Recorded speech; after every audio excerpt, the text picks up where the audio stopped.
Macedonia. A feast deep in wine. At the head of the table sits Alexander, not yet 30, master of the known world. Across from him Cleitus, the man who, at the river Granicus, caught a blade meant for Alexander's skull. The man who saved his life. The wine flows. The words sharpen. An insult. Another. And the master of the world seizes a spear from a guard and runs his oldest friend through. Then the rage clears, it always clears, and Alexander looks at what his own hand has done and tries to turn the spear on himself. He had conquered everything from Greece to India. He could not conquer 90 seconds of himself. By the end of this hour you will know what this fire actually is, and the 1-second weapon that defeats it. This is the most honest sin. Wrath. The others wear their masks for years. Envy hides in compliments. Greed dresses as prudence. Pride poses as standards. Wrath shows its true face in a heartbeat, it has no patience even for disguise. And yet, minute for minute, none of the 7 is more expensive. Envy ruins a man slowly over decades. Wrath can spend a friendship, a family, a career, a legacy, in 90 seconds. Its whole life is short. But you will live for years inside whatever it broke. Honest but not maskless. Even this one has its costumes. It calls itself justice. Someone has to say it. Someone has to pay. It calls itself righteousness, for anger at the wicked feels like virtue itself. It calls itself passion. Strength. I just tell it like it is, cruelty, traveling in honesty's coat. Watch how it deputizes itself. Every furious man believes in the moment that he is the law.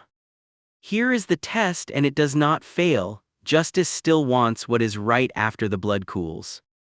Wrath only wants impact, and signs justice's name to the wreckage afterward. Now learn the first law of anger, the one the strategists built careers on. He who angers you, controls you. The insult is bait. The fury is the hook. A man who can be provoked is a man with handles bolted to his sides, and the world will find them. Rivals will pull them to watch you swing wildly and miss. Enemies will provoke you precisely so that you destroy yourself in public and save them the work. Understand what rage is underneath the thunder. It is you handing the steering wheel to whoever upset you. The angriest man in the room is the most operated man in the room. The oldest poem in the West opens with a single word. Rage. Sing, goddess of the rage of Achilles. Insulted by his own king, the greatest warrior alive withdraws to his tent to let his army learn what he is worth. And his wrath kills his own side. Greeks fall in heaps while he sulks. Then his dearest friend, Patroclus, puts on Achilles' own armor to save the army and dies in it. Now grief pours fuel on the rage, and the spiral tightens, the desecrations, the funeral games, the short, glorious life he chose in fury. Mark the lesson in the oldest story we have: wrath cannot aim. Loose it at your enemy, and it will travel through everyone you love on its way. Return to the feast in Macedonia, and the spear and the silence after. The deed took 90 seconds. The grief took the rest of his life.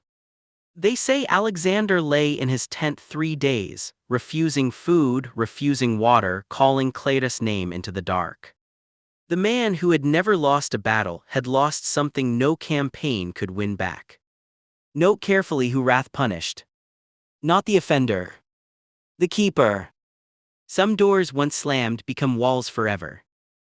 And when Alexander died young, his empire shattered in a generation. The Knight of the Spear had already shown the world the truth, a power that cannot govern itself, cannot govern anything for long.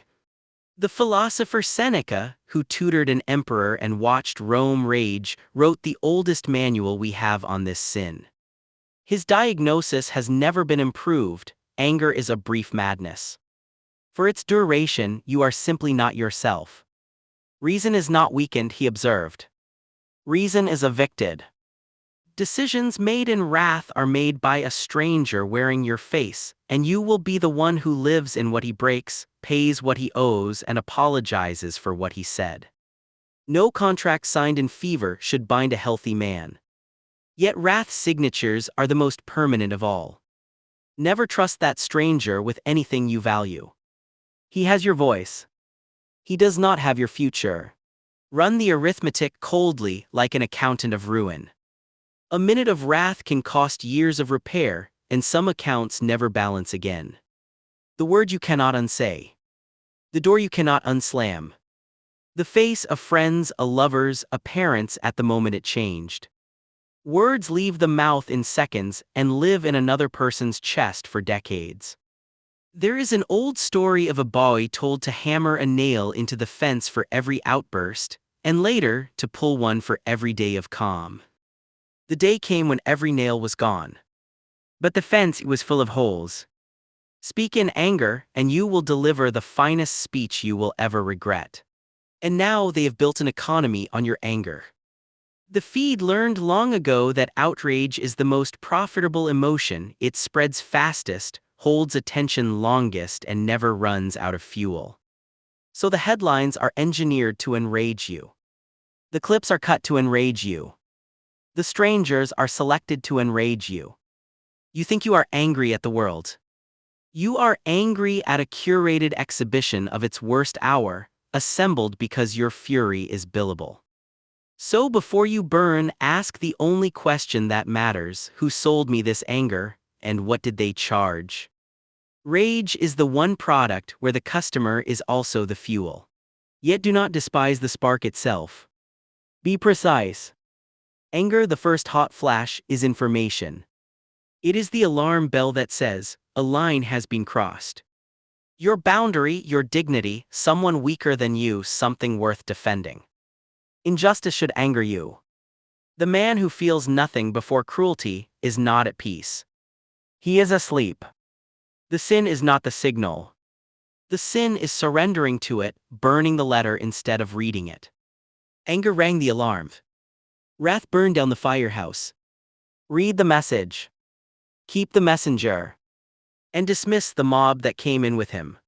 Now the weapon I promised you. It is 1 second wide. Between the spark and the powder there is a gap. Small. Silent. Always there. And in that gap lies your entire sovereignty. The provoked man who pauses 1 breath, 10, if he can find them, changes which mind gets to answer. The stranger cools. The owner returns. You do not need to become a man who never ignites. No such man exists. You need only own the gap. To respond is something you do. To react is something done to you. The pause is the whole difference between the two, and it is free, and it is always in stock. And when action truly is required, strike cold.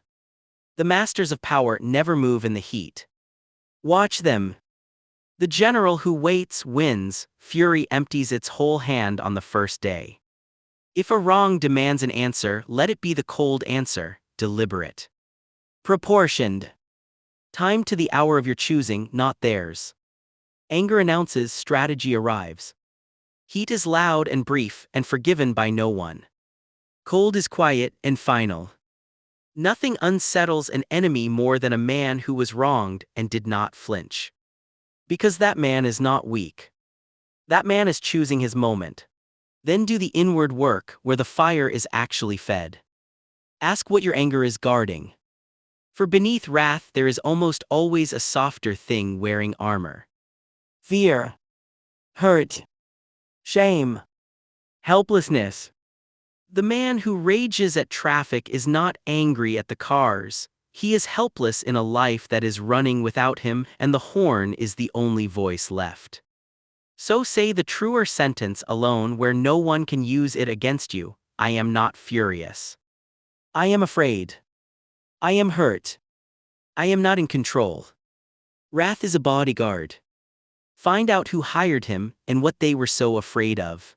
For the same fire that burns can forge. This is wrath's one secret worth keeping. The energy of anger is real. Enormous. Fuel. And fuel does not care which engine it drives. The insult that should have wrecked your evening can buy a year of training, a finished work, a wrong made right properly, legally, coldly. History's builders are full of men who took a humiliation and laid it down as a foundation stone. Do not waste your fire on the fireworks of a single evening. Bank it. Aim it. Spend it slowly on something that lasts. Let the insult buy your discipline. Success is the only revenge that compounds. Return at the end to Macedonia. The feast. The spear. The 3 days of weeping. Alexander sat on the throne of the world and was evicted in 90 seconds from the throne of himself. Understand, there are 2 empires and only one is worth the name. Cities can be taken from you. Titles. Fortunes. Crowns. The inner throne can only ever be abdicated. He who rules himself outranks he who rules cities. The ancients carved that truth everywhere because they kept watching it come true. So hold the gap. Strike cold or not at all. The fire will come. It always comes. Be the keeper it cannot burn. 6 masters now you have met. But the last is unlike all the others. It does not burn. It does not hunger. It does not rage or count or covet. It will not even argue with you. It simply asks you to stay exactly where you are. Just for today.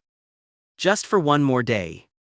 The most patient of the 7, and quietly the one most likely to win. Sloth. The death that breathes. The final story is next. And it comes for you at noon.